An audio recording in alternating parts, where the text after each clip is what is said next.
Welcome to The Explainer. I'm absolutely thrilled to guide you through this one today. We're going to unpack the epic tale of two massive rival empires that fundamentally shaped the history of South India. It's a story packed with incredible wealth, brilliant administration, breathtaking architecture, and literally 2 centuries of relentless, intense rivalry. So get ready because this is going to be an incredible historical journey. To really understand how these two empires were born, we have to start by looking at a massive power vacuum that opened up in the 14th century. At the beginning of the 1300s, the Delhi Sultanate up north began expanding southward, launching these huge military expeditions, defeating older states, and plundering their wealth. But when Sultan Muhammad bin Tughlaq tried and totally failed to permanently shift his capital down south, he eventually had to retreat back to Delhi. That retreat left behind absolute chaos and a monumental power vacuum in the Deccan and South India. And, as history shows us time and time again, power vacuums never stay empty for long. Okay, let's dive into this.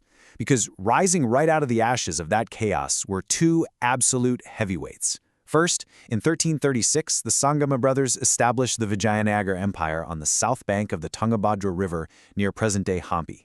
Then, just a little over a decade later in 1347, an independent governor declared himself Bahman Shah and established the Bahmani Sultanate, putting his capital at Gulbarga in northern Karnataka. So you have these 2 powers rising simultaneously, practically right next door to each other, and both of them are hungry to fill that exact same void. Section 1. Battle for the Doab. Now, the geographic and economic frictions between these 2 neighbors would fuel 200 years of virtually non-stop bloodshed. But the crucial point here is understanding exactly what they were fighting over. Enter the Raichur Doab. This is a highly fertile strip of land lying squarely between the Krishna and Tungabhadra rivers, and this wasn't just any piece of territory, it was the absolute breadbasket of the region. Controlling the Raichur Doab meant controlling immense agricultural wealth. The crazy part? Neither side ever managed to gain lasting control over it, despite a massive loss of life in battle after battle, but it remained the ultimate prize for both expanding empires.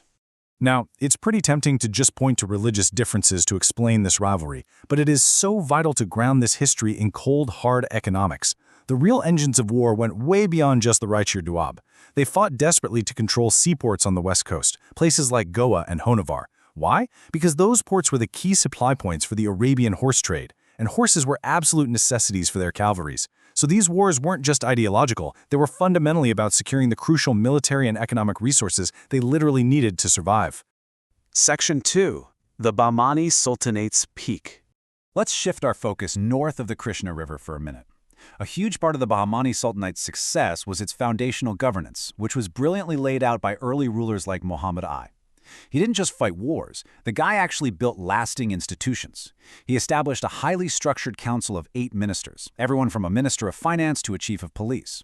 He heavily suppressed highway robbery to secure trade routes, and he poured resources into monumental architecture, completing the Great Mosque at Gulbarga in 1367. His system of government was so effective, it actually laid a rock-solid foundation that even the much later Marathas would emulate. But the Sultanate truly reached its peak about a century later, thanks to Muhammad Gawan. I find this figure absolutely fascinating. He wasn't just your standard politician, he was a brilliant Persian scholar, a mathematician, and a poet who somehow also served as prime minister. Just look at his dedication to knowledge. He built a massive madrasa in Badar with a huge library holding 3,000 manuscripts. He really used his immense intellect to drive the dynamic development of the entire kingdom. Now, what's really interesting about his time in power is how his administrative genius worked in practice. He realized that the provincial governors were getting way too powerful, basically acting like their own virtual kings. So he implemented a swift series of reforms. He took the 4 massive provinces and divided them into 8 smaller ones to make them more manageable. He stripped the governors of their military might by restricting them to holding only 1 fort each. He even brought in Persian chemists to teach his armies the preparation and use of gunpowder. His reforms totally tightened up the central administration, but tragically, it made him some incredibly powerful enemies. A group of jealous nobles forged a treasonous letter, tricked the Sultan, and had Gawan executed. His death sparked a massive brain drain that ultimately led to the Sultanate's disintegration. Section 3. Vijayanagar's Golden Age.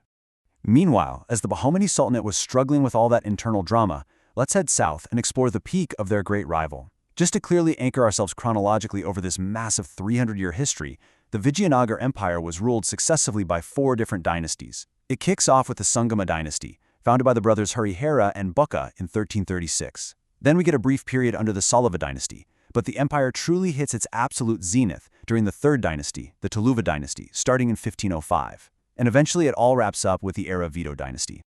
The sheer wealth generated by this empire is just astounding, and honestly, there's no better way to grasp it than by looking at their money.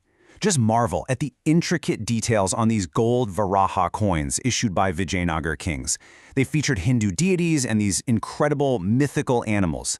One particularly fantastic design depicts the Gandhi Barunda, which is a legendary double-headed eagle, sometimes even shown holding a whole elephant in its beak. I mean, it is such a powerful visual representation of just how opulent and mighty this empire really was.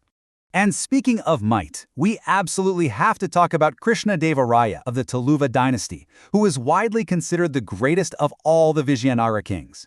He was your quintessential warrior scholar.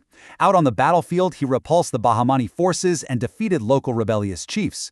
But he was also deeply devoted to culture. He made these massive donations to temples across South India, adding towering gopurams that are still standing today.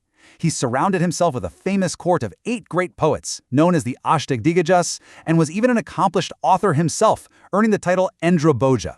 Let's look at how all this builds into his crowning administrative achievement, the perfection of the Nayak system. Think of this as kind of similar to the Iktas system used by the Delhi Sultanate. Basically, Krishnadeva Raya would assign a piece of revenue-yielding territory to a military leader called a Nayak. In return for that land, the Nayak had to maintain a specific number of armed forces for the king to use whenever he needed, and they had to pay a set portion of the revenue back to the royal treasury. By giving legal recognition to this structure, he brilliantly reorganized both the military and the economy, driving local craft production and trade while keeping a huge army ready to go at a moment's notice. Section 4. The Fall at Talakona. But, as with all great empires, the Golden Age just couldn't last forever. By the mid-1500s, real power in Vijayanagara had fallen into the hands of a regent named Ramaraya. Over on the other side, the Bahmani Sultanate had entirely fractured into 5 separate warring Deccan sultanates. Ramaraya, who was a brilliant but super risky strategist, decided to play a game of divide and rule.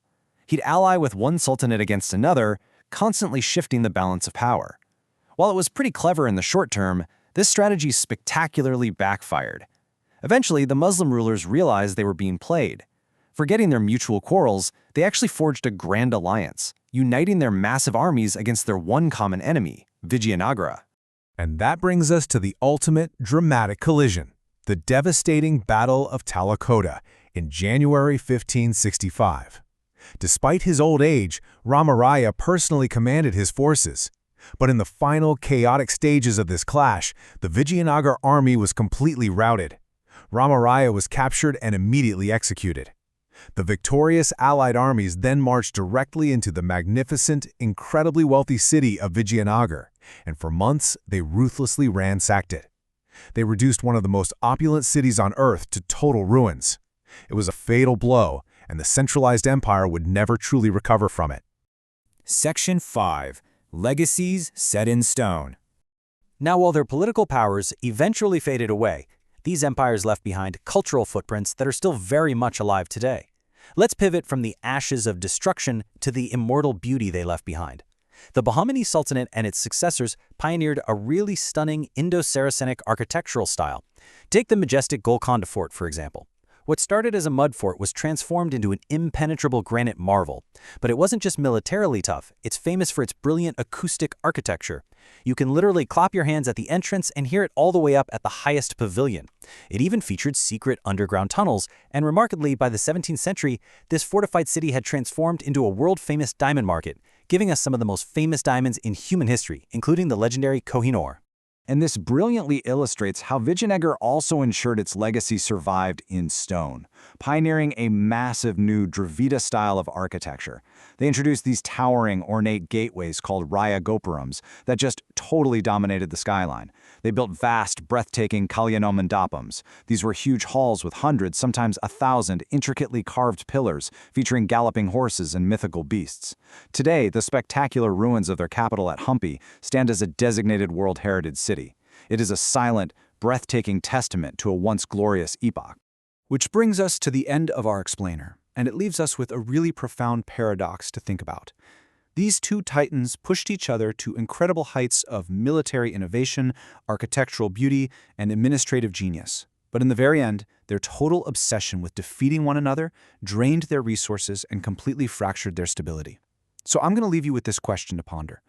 Did 2 centuries of relentless rivalry ultimately forge their greatness, or did it simply guarantee their mutual destruction? Thank you so much for exploring this incredible chapter of history with me today. Keep questioning, keep learning, and I'll catch you in the next explainer.